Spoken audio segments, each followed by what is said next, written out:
नहीं तो क्या दुबई में प्रॉपर्टीज लेना इलीगल है? नहीं, बिल्कुल नहीं है। तो फिर क्या मसला है दुबई अनलॉक्ड में? भाई लोगों की प्रॉपर्टीज हैं, लीगली ली होंगी उन्होंने, इसमें इशू क्या है? इशू वही है जो हम 5 साल से इस पॉडकास्ट में रिपीट करे जा रहे हैं, एलीट कैप्चर का इशू है। अनफॉर्चुनेटली जो भी न्यूज़ ब्रेक होती है ना, उसको अपने पॉलिटिकल एजेंडा को सूट करने के लिए एक तबका या एक साइड जो है उसी तरह पेंट करके प्रमोट करना शुरू कर देती है। It just becomes about PTI versus PPP या वर्सेस पीएमएलएन, या जो जिन लोगों का नाम आया है वो बोल गलत नहीं रहे कि भाई हमारी लीगल प्रॉपर्टीज़ हैं, हमारी डिक्लेयर्ड हैं। Beyond just a simple question of legality और इलीगैलिटी, हमें इन इश्यूज़ को थोड़ा डीपर देखना पड़ेगा। इसीलिए आज की जो ये वीडियो है दुबई अनलॉक्ड के बारे में और पाकिस्तानी एलीट के बारे में, ये ना सिर्फ एलीट कैप्चर का जो कॉन्सेप्ट है, आइडिया है, उसको थोड़ा एक्सपैंड करके समझाने की कोशिश करती है, बट जो उसके पीछे हमारा पॉलिटिकल सिस्टम है which is designed on the basis of an entrenched elite constantly exploiting the masses, उसको एज अ सिस्टम एक्सपोज करने की कोशिश करेगी, ना कि सिर्फ पॉलिटिशियंस को आप गालियां दें और सो जाएं। द रीज़न इसमें इमरान खान का भी जिक्र आएगा, इसलिए नहीं कि उनका नाम इन दुबई अनलॉक्ड में है। He was in in exile for 10 years, उनको कोई ज़रूरत नहीं है बाहर प्रॉपर्टी रखने की, as far as having of shore companies और using of shore companies and tax havens, undeclared assets, वो 90s से कर रहे हैं। उनका जो लंदन फ्लैट था वो भी उन्होंने 20 साल पाकिस्तान में नहीं डिक्लेयर किया था, बेनामी कंपनीज़ के थ्रू चीज़ें ख़रीदी गई थी। तो it's not as simple as saying कि भाई हमारा वाला जो है वो नेक आदमी है, ईमानदार आदमी है, दूसरे वाले जो हैं वो करप्ट हैं। यही जो डिस्कशन है, यही इसी वजह से पाकिस्तान में पाथवे हमराह होता है डिक्टेटरशिप के लिए, डेमोक्रेसी के अगेंस्ट। और मुझे पता है कि अभी भी बहुत सारे मीडिया में लोग हैं, इनफैक्ट अब तो सोशल मीडिया पॉडकास्ट स्पेस में भी लोग हैं, जिनको खुली छूट दी गई है कि आप 90 से लेकर जो जो पॉलिटिशियंस ने किया है उनको और जलील करें कि कल को अगर मार्शल लॉ लगता है तो लोग मिठाइयाँ बांटें और भंगड़े डालें। इसी पॉलिटिकल क्लास को मैं डिफेंड करता हूँ हिस्टोरिकली, क्योंकि मुझे लगता है कि जो एक इंट्रेंच एस्टैब्लिशमेंट है, जब इस पॉलिटिकल क्लास ने उनको थोड़ी चैलेंज करने की कोशिश की है या प्रो अवाम कुछ करने की भी कोशिश की है, it's this elite class that has fought back and removed them. It does not mean कि हमारी हिस्ट्री में जिस तरह कभी कभी मेरी राय रिड्यूस हो जाती है कि अगर मैं कहूँ कि भाई मिलिट्री ये कर रही है या इमरान खान ये कर रहे हैं तो रिस्पांस आता है तो क्या नवाज शरीफ जरदारी फरिश्ते हैं? मैंने कभी ये नहीं कहा कि वो फरिश्ते हैं। मैंने हमेशा से ये कहा है कि ये बुगी मैन बना दिए गए हैं 2 लोग, कि यही 2 लोग बुरे हैं। जिस तरह पाकिस्तान में जब सेक्सुअल असॉल्ट भी डिस्कस होता है, केसेस आते हैं, हम ये नहीं डिस्कस करते कि हमने जो सोसाइटी बनाई हुई है वो क्यों ये बार बार मॉन्स्टर्स प्रोड्यूस कर रही है। हम बस ये सोचते हैं कि 2 बुरे लोग आ गए, बाकी तो सारे मर्द हीरे हैं, इन 2 बुरे मर्दों को लटका दो और फिर सोसाइटी में वाह वाह वाह वाह, ये तो पाक सर ज़मीन है हमारी। इस राय से बढ़कर अगर हम इस बारे में डीप सोचें और समझें, जो हमारी 2 पाकिस्तान की सीरीज़ है वो भी तारीख़ में जाके हिस्टोरिकली यही चीज़ समझाने की कोशिश कर रही है कि 1947 के बाद से मिलिट्री और ब्यूरोक्रेटिक जो एलीट है उन्होंने पाकिस्तान का कंट्रोल ले लिया है, और उनके सदक़े एक एलीट प्रोड्यूस हुई जो अपने आप को रिप्रोड्यूस कर रही है, और उस एलीट ने पाकिस्तान की जो सारी रिसोर्सेज हैं उनको कैप्चर कर लिया है फॉर रेंट सीकिंग, और अपने गवर्नमेंट के कनेक्शंस के थ्रू अपनी फेवरेबल पॉलिसीज़ कर वो अमीर रहते हैं, गरीबों को एक्सप्लॉइट करते रहते हैं। हमने कई दफ़ा इस पॉडकास्ट में जिक्र किया है कि भाई 17.8 बिलियन डॉलर जो हैं वो पाकिस्तानी एलीट को सब्सिडीज़ और इकनॉमिक प्रिविलेजेस में मिलती हैं। हम कहते हैं हम गरीब मुल्क हैं, 17.8 billion dollars elite subsidies economic privileges मिलती हैं, और ये लीगल हैं। इनमें से कोई भी चीज़ लेने पर कोई जेल नहीं जाएगा, कोई कटहरे में नहीं जाएगा, कोई नायब नहीं लगेगी इन पर, बिकॉज़ ये सिस्टम ही इसी तरह का है कि इन लोगों को ये लीगल मराद दी गई है, और ये इसी सिस्टम को प्रोटेक्ट करने के लिए कुछ भी कर लेंगे। ये हम ज़रूर कहते हैं कि पाकिस्तान एक गरीब मुल्क है, माशाल्लाह कितना गरीब मुल्क है जो इतने अमीर लोगों को पाल रहा है। ये गरीब ही हैं जो अपनी मेहनत से इन अमीर लोगों को पाल रहे होते हैं। अक्सर ऐसा होता है कि सफ़ायर पे सेल लग जाए या डॉलर मॉल में रश हो जाए तो लोग तस्वीरें खींच कर डाल देते हैं कि आप कहते हैं पाकिस्तान गरीब मुल्क है। नहीं, हम यही कह रहे हैं कि एक अवाम है, एक मासेस हैं जिनके लिए रोटी लेना मुश्किल हो गई है, and there is still a class जो ऑडीज़ मंगवा रही है, शेवरले मंगवा रही है, और भी जो कॉर्वेट्स मंगवा रही हैं। पाकिस्तान में शायद ही कोई दुनिया की अमीर तरीन गाड़ी हो जो पाकिस्तान में ना हो, लैम्बोर्गिनीज़ भी हैं यहाँ पर। तो ये जो ताज़ाद है ना, कि एक क्लास कुछ भी हो जाए वो अफोर्ड कर सकती है कुछ भी, और दूसरी क्लास गरीब से गरीब तर होती जा रही है। और जो टैक्स और जो मुश्किल फ़ैसले, जो हमने भी 2 इकनॉमिक पॉडकास्ट किए हैं मुश्किल फ़ैसलों पर, वो आपको हिस्ट्री में जाकर ये चीज़ एक्सपोज कर देती है कि ये क्यों आवाम पे ही सारे मुश्किल फ़ैसले लगाए जाते हैं। इस पे अक्सर लोग मुझे कहते हैं कि भाई हर मुल्क में एलीट होती है। जी बिल्कुल, हर मुल्क में एलीट होती है। हम इंडिया का क्योंकि काफ़ी जिक्र करते हैं, अभी उज़ैर यूनिस की पॉडकास्ट भी आई है, इंडिया की भी एक एलीट है। या जनरली हम दुनिया भर में जब एलीट का जिक्र करें तो भाई कैपिटलिस्टिक ग्रीड होती है, एक desire of labour exploitation, resource extraction, government collusion. ये दुनिया भर में हर एलीट का होता है। अमेरिका, जिनको हम जन्नती लोग समझते हैं, जितनी लॉबिंग में वहाँ पैसे खर्च होते हैं, जितना कैपिटलिज्म और कैपिटलिस्टिक ग्रीड की वजह से लोगों का नुकसान या एक्सप्लॉयटेशन वहाँ पर होती है, वो एक अलग डिस्कशन है। The reason Pakistani elite, obviously मैं दुनिया के हर मुल्क को नहीं देखा तो मैं यूनिक इस तरह नहीं कह रहा कि वाहिद हम ही हैं, but what makes us slightly different from the normal elite or even more evil than the normal elite, एक तो जाहिर बात है कि हमारी जो elite है वो इंटेलेक्चुअली और मॉरली बैंकरप्ट थोड़ी ज़्यादा है बाकी सबसे। चले अडानी अंबानी ने कैपिटलिज्म किया होगा, चीज़ें ख़राब की होंगी, गवर्नमेंट से मिले होंगे, गवर्नमेंट जो कांग्रेस है, बीजेपी है, उनको पैसे दिए होंगे, ये सब किया होगा, but and of the day कुछ इन्वेस्ट करके आवाम का फ़ायदा दे देते हैं ना। तो जितना इकोनॉमिक डिस्पैरिटी इंडिया में है, साथ ही साथ एक इमर्जिंग मिडिल क्लास भी है, एक पूरा तबका है जो लोअर मिडिल क्लास से पुल अप होके मिडिल क्लास में आ रहा है। पाकिस्तान में तो जो इकोनॉमिक डिस्पैरिटी है वो बढ़ती जा रही है, और ना गवर्नमेंट लेवल पर ना कोई प्राइवेट लेवल पर कोशिश की जा रही है कि एक पॉवर्टी अपलिफ्टमेंट हो, जो गरीब से गरीब इंसान है ना वो किसी तरह से ऊपर आए, एक मिडिल क्लास एक्सपैंड हो। इफ़ एनीथिंग हमारी तो लगता है मिडिल क्लास और श्रिंक हो रही है, और अमीर और गरीब का जो डिफरेंस है ना वो और बढ़ता जा रहा है। कि जो बेसिक चीज़ें हैं, कि even schools that you would consider decent schools, right, के ओ लेवल्स ए लेवल्स पढ़ाते हैं, वो भी जो एक मिडिल क्लास इमर्ज हो रही थी, उन लोगों के लिए भी अब मुश्किल हो गया अपने बच्चों की स्कूल फीस पे करना। तो दैट इकोनॉमिक अपॉर्चुनिटी डिफरेंशियल वो भी और बढ़ता जा रहा है। इसलिए पाकिस्तान की जो एलीट है वो unique, again not unique as the only one, is slightly different, या उनका क्रिटिसिज्म थोड़ा ज़्यादा बनता है कि वो पैसे भी जब कमाते हैं तो वो ये सोच के नहीं कमाते कि अच्छा हम बिज़नेस करें जो जिस चीज़ से हमें फ़ायदा हो। अगर तो आप कहते हैं कि मैं सारी बातें एंटी एलीट इसलिए करता हूँ कि मैं कैपिटलिज्म के अगेंस्ट हूँ, जो कि मैं हूँ, लेकिन इधर वो चीज़ अप्लाई नहीं होती। If anything the Pakistani elite is also anti capitalistic, right. हम ब्लेम हमेशा डालते हैं सियासतदानों पे, पॉलिटिशियंस पर अभी केयर टेकर सेटअप आया था ना, उनका कोई पॉलिटिकल कैपिटल था ना उनको कोई ज़रूरत थी।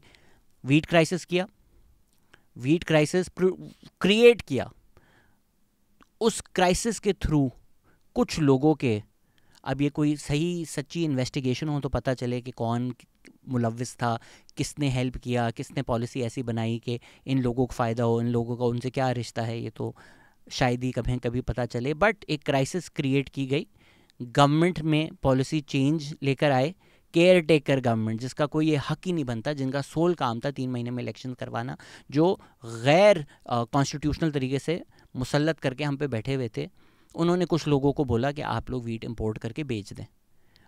उन कुछ लोगों ने कई करोड़ बनाए, मतलब लाइक टेंस ऑफ करोड्स इन लोगों ने ओवरनाइट बना लिए। अब ये this is the problem with our elite, कि आप लोग, ये फ्री मार्केट इकोनॉमिक्स या कैपिटलिज्म नहीं है, आपने रेंट सीकिंग करके गवर्नमेंट से मिलकर अपनी फेवरेबल पॉलिसीज़ बनाकर मार्केट में एक गलत इंटरवेंशन करके फ्री मार्केट को तबाह करके जेब में पैसे डाल दिए, फिर वो पैसे ले जाकर आप बाहर पार्क कर देते हैं, फिर आप बोलते हैं ये पैसे लीगल हैं। Sir, this discussion needs to go beyond what is legal and what is illegal. इस वक्त इंडिया की इकॉनमी जो है वो 4 ट्रिलियन क्रॉस कर रही है। हमारी इकॉनमी टोटल जीडीपी जो है वो इससे 10% भी नहीं है। फिर भी अगर हम सिर्फ दुबई अनलॉक्ड की प्रॉपर्टीज़ देखें, again it's a single data point, ये कोई ग्रैंड कंक्लूजन आप इसे नहीं भी ड्रॉ कर सकते, बट एनेक्डोटली अगर हम इसको देखें, इंडिया की जो प्रॉपर्टीज़ हैं या इंडियंस जो प्रॉपर्टीज़ ओन करते हैं दुबई में, there worth $17 billion.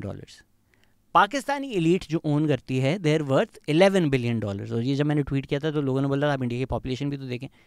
Doesn't that go against this कि हमारी पॉपुलेशन कम है, फिर भी हमारी जो एलीट है 2/3 of the total property value of Indian elite Pakistani elite है। तो यानी जो हमारा ओवरऑल मुल्क है या ओवरऑल औकात है हमारी, वो 1/10 भी नहीं है दुनिया भर में।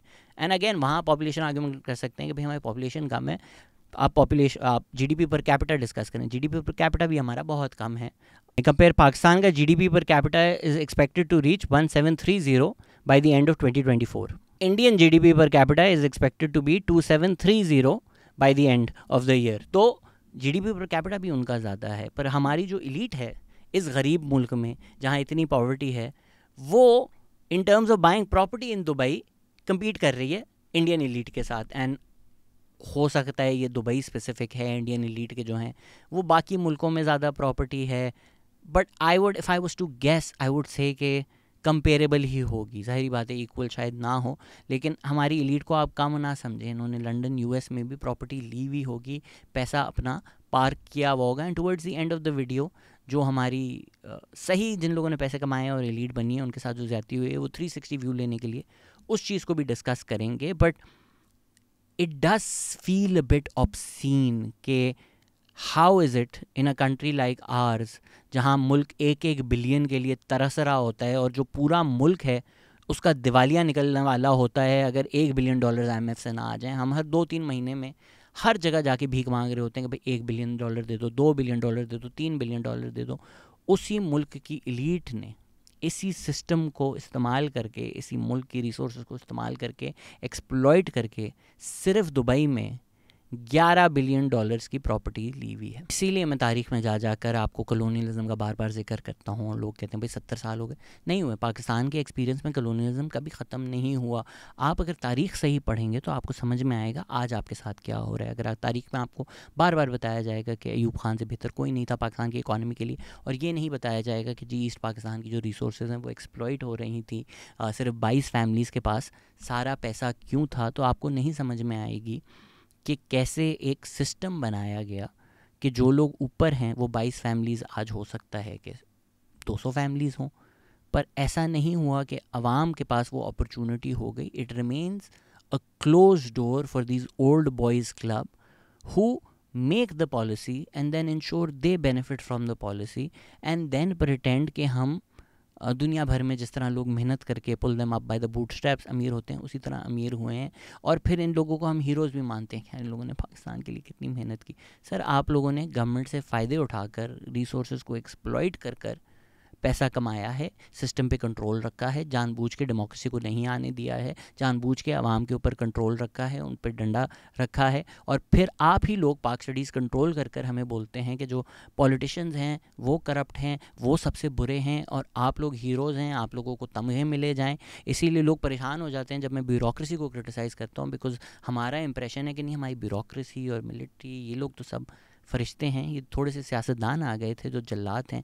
अब अयूब खान से ये कोई नहीं पूछ सकता या तारीख में आपको ये नहीं पढ़ाया जा सकता कि हम कहते हैं कि दुनिया की सबसे अगर बेहतरीन चीज़ थी पाकिस्तान बनना, तो जिन लोगों ने पाकिस्तान बनाया था उन लोगों को करप्ट डिक्लेयर करके अयूब खान ने अगर मार्शल लॉ लगा दिया, तो कौन है आपके हीरोज़, जिन लोगों ने पाकिस्तान बनाया था या अयूब खान? पाकिस्तान में बड़ा आसान काम है पैसे बनाना, क्या ज़रूरत है कोई स्टार्टअप आइडिया, कोई कंपनी बनाओ, कोई मैन्युफैक्चरिंग यूनिट बनाओ, इतनी जलालत की क्या ज़रूरत है? ज़मीन करो अपने नाम, वो गवर्नमेंट से आपको ज़मीन मिलेगी, उसको अपने गवर्नमेंट के जो कनेक्शंस हैं उसको यूज़ करके कमर्शलाइज़ करवा दो, या उसके साथ कोई रिंग रोड बना दो, और फिर मौजा ही मौजा। ओवरनाइट आपकी जो बंजर ज़मीन थी वो मिलियंस ट्रिलियंस, और फिर वो मिलियंस ट्रिलियंस लेके दुनिया भर में इन्वेस्ट करो, पार्टी करो, कोई ज़रूरत नहीं मेहनत करने की। जब ये बातें कोई खुलकर करे तो ये रियल एस्टेट वाले मीडिया जो सब पूरा कंट्रोल करते हैं, अब उन्होंने सोशल मीडिया पे भी पॉडकास्ट शुरू कर दिए हैं, ये इन लोग अपने कुत्ते मेरे पीछे छोड़ देते हैं जो मेरे खिलाफ पॉडकास्ट करना शुरू हो जाते हैं कि रियल एस्टेट को बुरा कह रहा है, या मुझे वो लेबल करना शुरू हो जाते हैं आप पटवारी हैं, आप जियाले हैं। भाई मेरे, आपको चूरन बेचा गया तब्दीली का उन्हीं लोगों से जिन लोगों ने पाकिस्तान की तारीख पे हमेशा एलीट स्टेटस को, जिसको कहा जाता है, कंट्रोल रखा है, रिसोर्सेज रखी हैं, और क्या फ़र्क पड़ा आपकी ज़िंदगी पर? कोई फ़र्क नहीं पड़ा ना। तो मैं जब कहता हूँ corruption has always been a flimsy excuse to derail democracy in Pakistan, उसकी एक पूरी तारीख़ है। अगर आप तारीख़ में जाकर देखें, अयूब खान ने पाकिस्तान बनाने वालों को करप्ट बोलकर निकाल दिया। इंडिया में लैंड रिफॉर्म्स हो रहे हैं, कोई नहीं पूछता अयूब खान ने क्यों नहीं किए, क्यों 22 फैमिली के पास सारा कंट्रोल था, क्यों ईस्ट पाकिस्तान की रिसोर्सेज एक्सप्लॉइट हो रही थी। जुल्फ़िकार अली भुट्टो ने कुछ बदलने की कोशिश की, आपने उसको लटका दिया। 90s में एक एक 2-2 साल की जो गवर्नमेंट आई हैं, उनको लेकर आपने बयानिया बना दिया है कि 30-30 40-40 साल से ये लोग रूल कर रहे हैं। 18-18 महीने, 20-20 महीने, 2-2 साल की गवर्नमेंट थी 90s में। उसके बाद 10-10 साल मार्शल लॉ थे। जिन लोगों ने 10-10 साल मार्शल लॉ लगाए, उनकी करप्शन, उन लोगों के जो लीगलाइज मरात उनको मिलती है या जो प्लॉट्स उनको मिलते हैं, ये कोई कभी नहीं क्वेश्चन कर सकता। सिर्फ आपको क्या सिखाया जाता है, politician is equal to corrupt, politician इस मुल्क में गाली है। इसीलिए मैं 90s में जाकर करप्शन की वीडियोस नहीं बनाता। जो लोग अभी बना रहे हैं वो किसी वजह से बना रहे हैं, किसी वजह से उनको बोला गया है ये बनाने को, ताकि आप अगेन डेमोक्रेसी को बुरा समझें और मिलिट्री रूल को अप्रिशिएट करें। इससे सिर्फ इस्टेब्लिशमेंट और एलीट स्टेटस को का जो बयानिया है उसका फ़ायदा होता है, ये बोलने से बार बार कि जी वो करप्ट थे। इसका मतलब ये नहीं है कि मैं बोल रहा हूँ कि वो करप्ट नहीं थे। जी बिल्कुल उन्होंने करप्शन की होगी। जब आपने इतनी narrow lane of politics Pakistan में रखी हुई है कि आप से लड़े बग़ैर, आपकी चीज़ें क्वेश्चन करे बग़ैर, जो होली काउज़ हैं इस मुल्क में उसको टच करे बग़ैर, जो सियासतदान ये सारी चीज़ें एक्सेप्ट करके आएगा सिर्फ वो आ सकता है, तो ज़ाहिरी बात है आपको कोई एक फ़िनोमिनल पॉलिटिकल क्लास नहीं मिलेगी, आपको कॉम्प्रोमाइज़ ही लोग मिलेंगे ना। मैं बार बार कहता हूँ 90s के जो इमरान खान थे वो नवाज़ शरीफ थे, वो भी वो बिज़नेस प्रो बिज़नेस चलें, एक अच्छा तरीका भी है प्रो बिज़नेस कहने का, बट वो एलीट स्टेटस को प्रोटेक्ट भी कर रहे थे ना। ज़ियाउल हक के जो सारे लोग थे वो इसलिए नवाज़ शरीफ को ला रहे थे ना। असगर खान केस आप पढ़ें कि 1990 के इलेक्शन में कितनी करप्शन की थी ऑफिशियली हमारी इस्टेब्लिशमेंट ने, ग़ुलाम इसहाक़ खान ने, just to bring Nawaz Sharif to power. तो अगर कभी कभी मेरा बयानिया जो है वो थोड़ा सॉफ्ट लगता है ऑन PPP या PMLN, वो सिर्फ इस वजह से है कि भाई ज़रदारी 11 साल जेल जा चुके हैं ना, नवाज़ शरीफ एग्ज़ाइल भी हो चुके हैं, अरेस्ट भी हो चुके हैं, मल्टीपल टाइम्स डिसमिस भी हो चुके हैं। तो उन्होंने तो अपनी करप्शन की कोई ना कोई चलो सज़ा काटी, कुछ सीखा, कुछ बेहतर किया। And again our idea of corruption is also a bit skewed. I think अभी भी कुछ लोगों को लगता है कि IMF ने $1 बिलियन दिए, पाकिस्तान भेजे, इन्होंने उसमें से $2 मिलियन जेब में रख दिए। नहीं, 90s में लेट्स से अगर नवाज़ शरीफ पे जो करप्शन के इल्ज़ाम हैं, जिनमें हो सकता है काफ़ी सदाकत भी हो, वो ये हैं कि इन्होंने लोन्स लिए इत्तेफाक के लिए, फाउंड्री के लिए, अपनी कंपनी बनाने के लिए, फिर पावर में आके लोन्स माफ़ करवा दिए।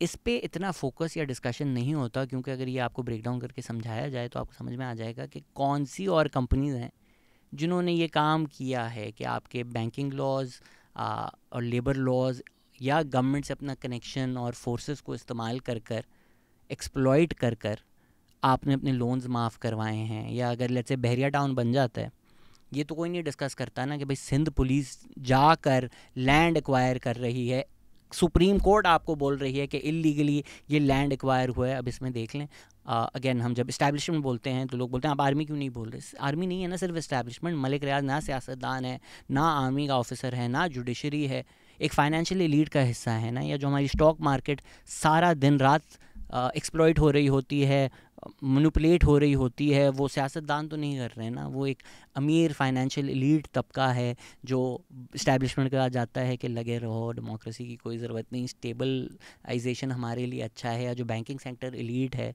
जो खुश होती है बड़ी कि भाई स्पेकुलेशन पे पैसे बना रहे हैं।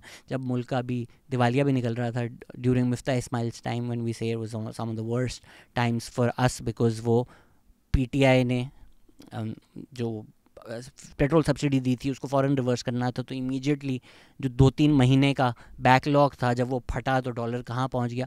उस टाइम में आप जाके हमारे बैंकिंग सेक्टर के प्रॉफिट्स देखें तो वो एक फ़ाइनेंशियल एलीट भी है, आर्म फोर्सेस भी हैं, जुडिशरी भी है, पॉलिटिकल एलीट भी है। ये सब मिलकर एक इस्टेब्लिशमेंट का हिस्सा बनते हैं जो फ़ायदा उठाती है इस सिस्टम से। इसीलिए वो कुछ भी कर ले, वो इस सिस्टम को चलने देना चाहती है।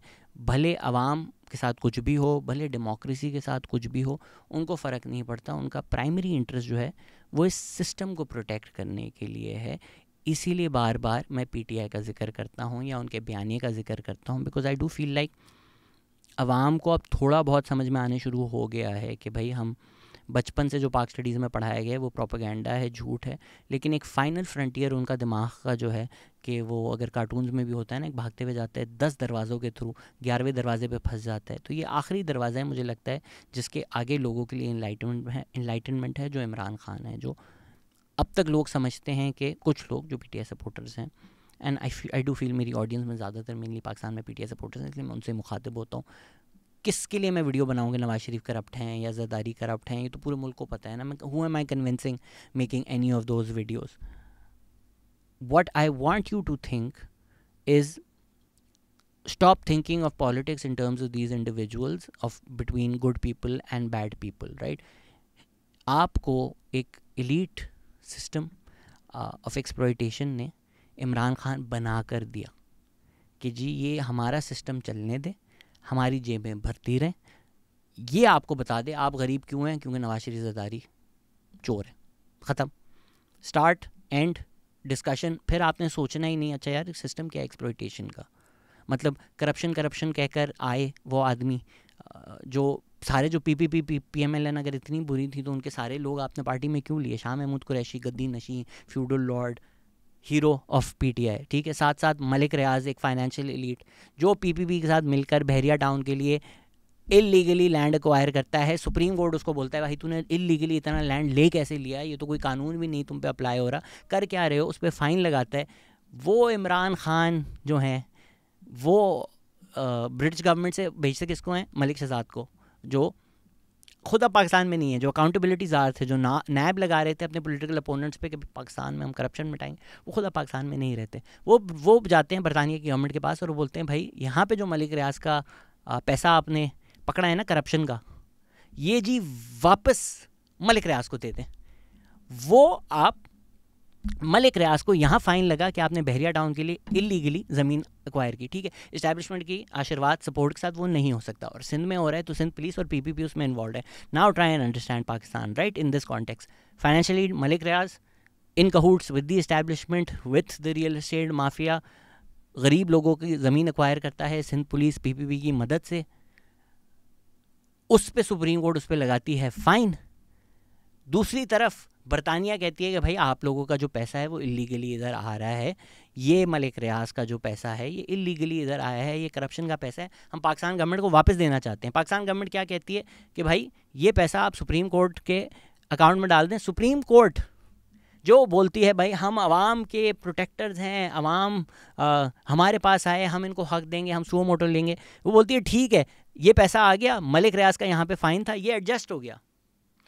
लेवल्स देख रहे हैं आप पाकिस्तान में इस एलीट कैप्चर का, लेवल्स आप लोग देख रहे हैं कि पाकिस्तान का 190 मिलियन पाउंड्स का नुकसान करवा दिया आपने, जो कि पाकिस्तान के पैसे आने चाहिए थे, और आवाम को आप क्या चूरन बेच रहे हैं। तो भाई अगर पाकिस्तान गवर्नमेंट के अकाउंट में आने थे, सुप्रीम कोर्ट के अकाउंट में आने थे, क्या फ़ायदा, क्या फ़र्क पड़ा? फ़र्क ये पड़ा कि मलिक रियाज का जो डबल फ़ाइन था, एक UK में अलग फ़ाइन था, एक पाकिस्तान में अलग फ़ाइन था, आपने वो सिंगल फ़ाइन कर दिया कि बस ठीक है एडजस्ट हो गया ना यार, वहाँ भी फ़ाइन लगा तो यहाँ भी फ़ाइन लगा, क्या मेरे दोस्त तो 2 फ़ाइन देगा, 7 एक ही कर देते हैं ना। तो आपने बेसिकली मलिक रियाज ने इलीगली ज़मीन एक्वायर की, सिंध गवर्नमेंट ने, सिंध पुलिस ने उसकी हेल्प की, इस्टेब्लिशमेंट उनके साथ हमेशा से मिले हुए हैं। जब सुप्रीम कोर्ट ने उन पर फ़ाइन लगाया तो इमरान खान और PTI की गवर्नमेंट आई और उन्होंने बोला ये फ़ाइन जो है ये पाकिस्तान गवर्नमेंट दे देगा, और सुप्रीम कोर्ट ने बोला ठीक है कोई मसला नहीं, welcome to Pakistan. This is the problem कि एक सिस्टम है भाई ऑफ एक्सप्लॉयटेशन, ऑफ करप्शन, जिसमें ये सारी फाइनेंशियल पॉलिटिकल एलीट मिली हुई है। ऐसा नहीं है कि आपका वाला फरिश्ता है, दूसरे वाले जल्लाद हैं, ये सब पॉलिटिकल कवर देते हैं इस सिस्टम को। PTI अगर मैं कहूँगी जी PTI बहुत बुरी है और PTI जल्लाद है, तो PTI के जाने के बाद कुछ बदला?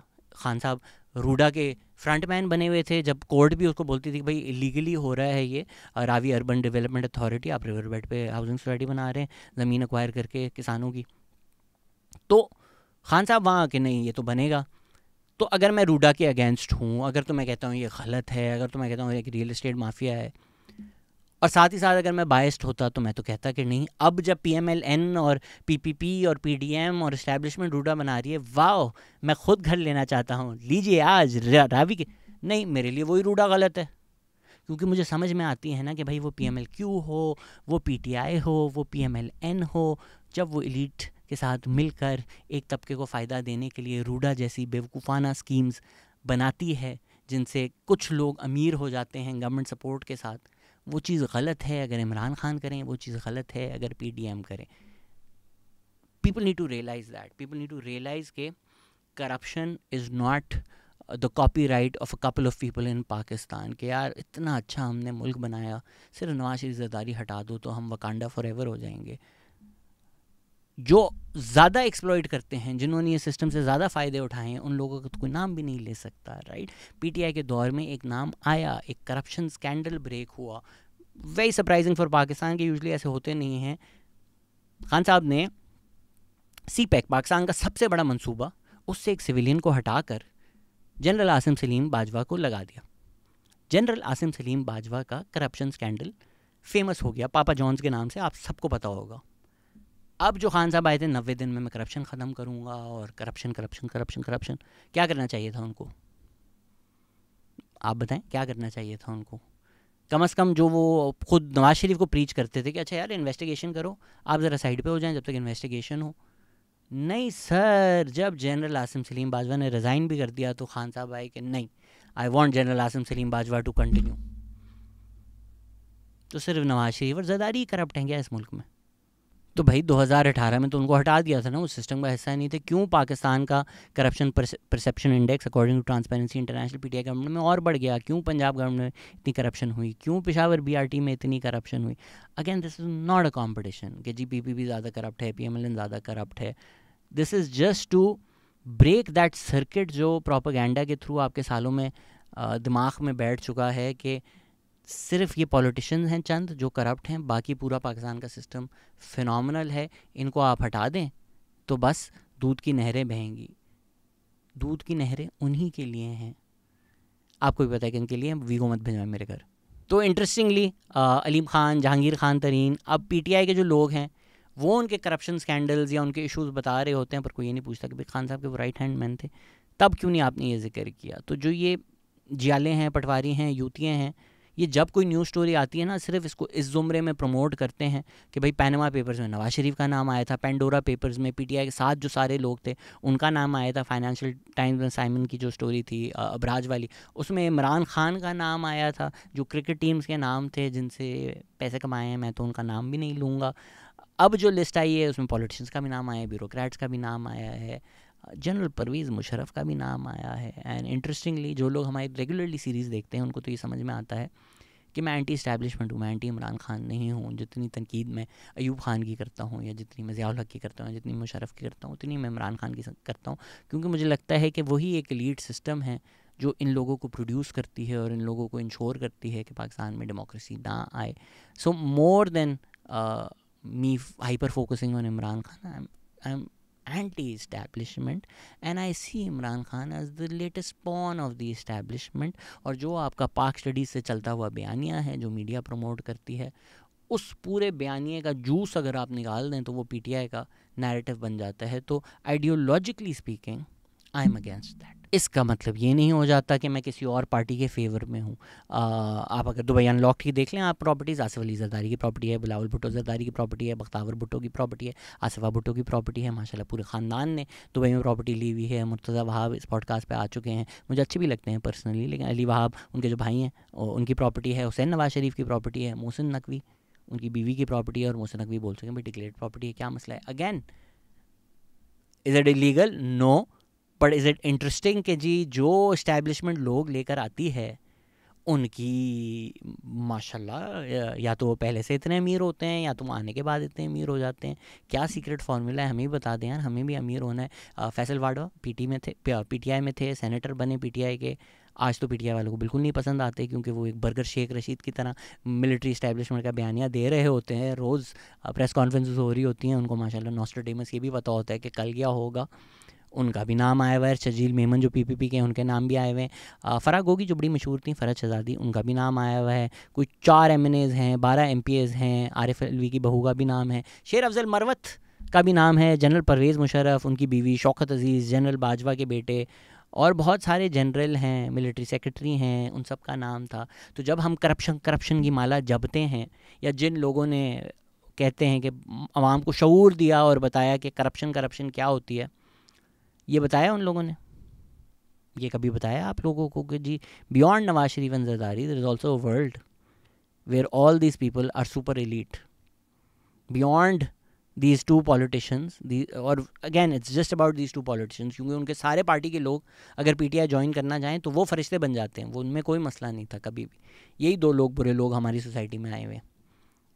ये जो पूरा एक वर्ल्ड है, ये जो पूरा एक वेब है, एंड मैं नहीं कह रहा कि इनमें से कुछ भी करप्शन है। दुबई में प्रॉपर्टी लेना इलीगल नहीं है, हो सकता है लीगल तरीके से ली हुई हों, पर फिर क्यों ऐसा हमारा सिस्टम है जहां एक ब्यूरोक्रेट या एक मिलिट्री ऑफिसर रिटायर होकर दुबई में प्रॉपर्टी ले सकता है? मुझे वो वीडियो मिल नहीं रही थी। इंडिया में लोगों ने जाकर एक्स मिलिट्री ऑफिसर्स के कुछ मकान दिखाए थे, हाई रैंकिंग, और मैं परेशान हो गया था कि अगर आपने कराची कैंट में अस्करी देखा हुआ है, उस तरह की हाउसिंग थी, मतलब अच्छी थी, डिसेंट थी, कुछ ऐसा नहीं था। बट पाकिस्तान में जो लोग अपने आप को मिडिल क्लास कहते हैं ना, वो कम से कम 20x 10x बेहतर घरों में रहते हैं from the houses shown of ex high ranking military officials in India, at the same level, at the same rank of a country that's much poorer right now than India. कैसे है कि उसी rank के जो officers हैं उनकी Dubai में property है? ये सवाल क्यों नहीं पूछ सकते हम? क्योंकि ये बोलने के बाद भी मैं पीछे देख रहा हूँ कि लाइव ही तो नहीं आ गई वीगो। चलें जी, नवाज शरीफ और जरदारी तो ये कह सकते हैं आपने हमें एग्जाइल में रख दिया था, हमने कहीं तो रहना, तो तुम्हारी प्रॉपर्टीज़ बाहर हैं। इन लोगों की क्यों है भाई प्रॉपर्टीज़ बाहर? नवाज शरीफ और जरदारी चले वापस तो आ गए, जितनी आपने उनको गालियाँ देनी हैं देते रहें, शौक़ से दें, यही है सामने आपके, दे दें। जी, जिन लोगों ने उनको निकाला था उनमें से तो कोई नहीं रहता मेरे ख्याल से पाकिस्तान में। तो सर जो बेचारा आपको बार बार हिस्ट्री में जाकर हर एक इलेक्शन डिस्कस करके ये समझाने की कोशिश कर रहा है कि मेरे भाइयों मेरी बहनों, एक सिस्टम है, जो सिस्टम जो है वो एक एलीट स्टेटस को बना रहा है, जो अपने आप को प्रोटेक्ट करने के लिए मीडिया को कंट्रोल करती है, जो पॉलिटिक्स में ड्रामा करती है, अपनी सिलेक्टेड प्राइम मिनिस्टर्स बनाते हैं। आप अगर वो सिस्टम समझ लें तो फिर आपको पाकिस्तान के मसले समझ में आएंगे। अगर आप उन्हीं का खेल खेलते रहेंगे कि इन लोगों को इसी चीज़ में फंसा दो कि तुम पटवारी हो, तुम जियाले हो, और अगर कोई ऐसी बात कर रहा है जो तुम हमारे एजेंडा के खिलाफ है। कल्ट थिंकिंग क्या होती है कि anybody who tries to convince you otherwise of what the cult leader is saying, that person is a bad person, उसकी मत सुनो, मुझे ही सिर्फ सच पता है। इस नैरो टनल विजन को तोड़ना जो है ना, वही आपकी सोच की इर्तिका करेगा जब आप एक दूसरे को इस गेम से बाहर आ जाएंगे कि बस इमरान खान कल प्राइम मिनिस्टर बन गए तो सब ठीक हो जाएगा। कैसे ठीक होगा भाई? जब थे ना प्राइम मिनिस्टर, आवाम को प्रोटेक्ट किया उन्होंने, एलीट स्टेटस को प्रोटेक्ट किया, शुगर सब्सिडीज़ दी उन्होंने, रियल एस्टेट एमनेस्टी स्कीम्स दी उन्होंने, या आवाम के लिए कोई बेहतरी की? इमरान खान की खुद एक अनडिक्लेयर्ड लंदन फ्लैट था जो उन्होंने 2000 में ईयर 2000 में एमनेस्टी स्कीम के थ्रू डिक्लेयर किया। Maybe I should make one separate video comparing the corruption of Imran Khan and Nawaz Sharif and Zardari, because anecdotally जब मैं ये चीज़ें बताता हूँ तो लोग थोड़े इंक्रेडुलस हो जाते हैं कि how are you comparing?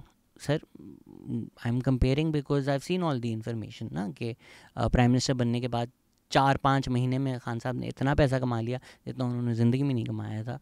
But these facts are not told. Through propaganda, you are told कि नहीं, this guy is Sadiq and Amin and these other people are corrupt.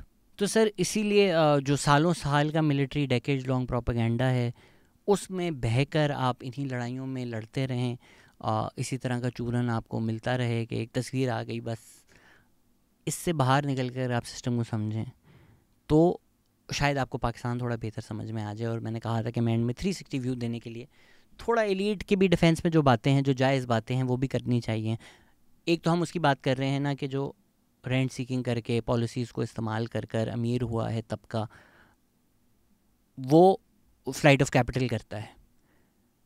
उसमें भी अगर आप समझें कि भाई पाकिस्तान में जो क्राइसिस है फॉरेक्स क्राइसिस है ना, कि डॉलर्स नहीं होते बेसिकली हमारे पास, पी के आर तो हम जितना चाहें प्रिंट कर लें, डॉलर्स नहीं हैं साढ़े कोल, तो फिर सवाल पैंदा है कि इन्ने जड़े डॉलर्स लेके जाते हैं, जब आप इतने सारे डॉलर्स लीगली आपको मिले हैं, लीगली आपने ज़मीन बेची है, जो ज़मीन आपको मिली थी, जो कमर्शलाइज हुई, जो भी हुआ सब लीगली हुआ, सब कानून के तहत हुआ, सारे रकबे तुम्हारे लिए हैं, लीगली ये सारा फॉरेक्स पाकिस्तान से बाहर गया।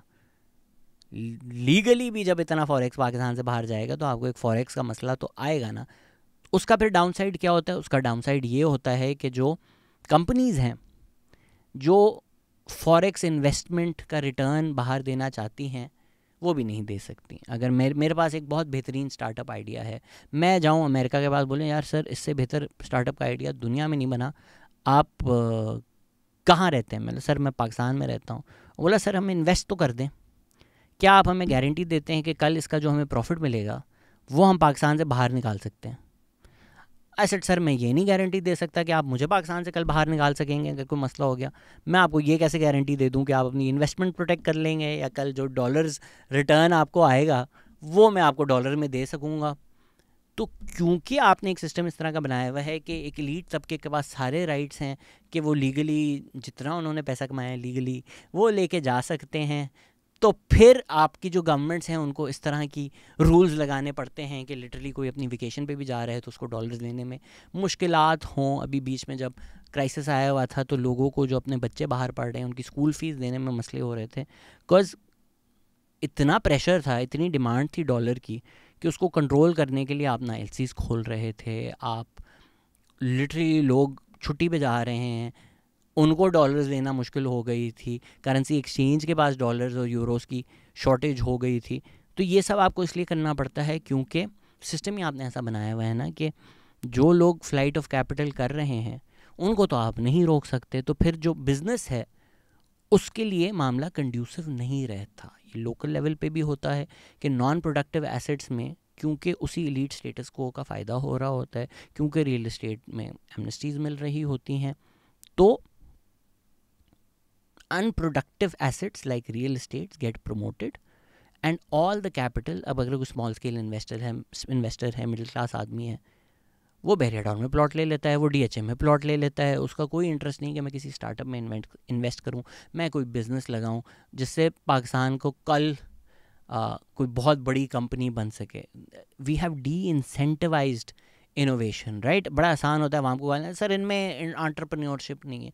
सर आपने जो सिस्टम बनाया है उसमें बेवकूफ़ आदमी है जो एंटरप्रेन्योर है, उसका दिमाग ख़राब है जो पाकिस्तान में बिज़नेस करता है। इसीलिए आपको SIFC जैसी चीज़ें बनानी पड़ती हैं कि भाई हमने जो सिस्टम बनाया है उसमें तो कोई पागल ही होगा जो इन्वेस्ट करेगा, तो हम ये एक अलग सुप्रा कॉन्स्टिट्यूशनल बॉडी बना रहे हैं, इसमें आप इन्वेस्ट कर लें, इसमें आपको स्टेट आके प्रोटेक्ट करेगा।